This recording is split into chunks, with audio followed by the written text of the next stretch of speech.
અમદાવાદ ગ્રામ્ય પોલીસને મારા 2-3 સજેશન છે, સૂચન અને સૂચના બેઉ માનજો આને. હું માનું છું કે પોલીસિંગ એ ગુનેગારો જોડે ગુનેગારોના પગ ધ્રુજી થાય એ પ્રકારે જ થવી જોઈએ. ગુનેગારોની ચાલ બદલાય એમાં પોલીસનો કોઈ ગુનો છે જ નહીં અને બદલાવી જ જોઈએ.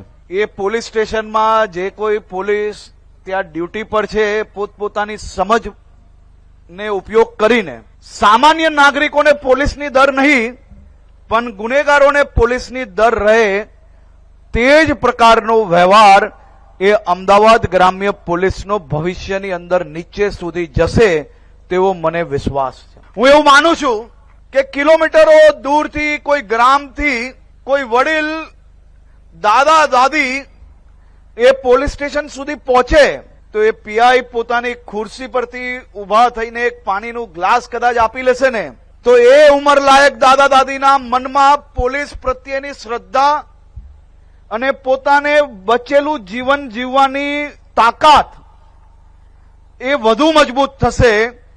પરંતુ જો એ જ પોલીસ ઇન્સ્પેક્ટર એ વડીલો જોડે પોલીસની ભાષામાં જે ગુનેગારો જોડે વાત કરવાની ભાષા જો ઉપયોગ કરશે તો આવા ઉંમરલાયક વ્યક્તિઓ જે પોલીસની પાસે આશા લઈને ગઈ હોય તે એમની આશા બી ખોઈ બેસશે અને એમની બચેલી જે જીવન છે એની અંદર જીવવાનું જે હિંમત છે એ બી તોડી બેસશે.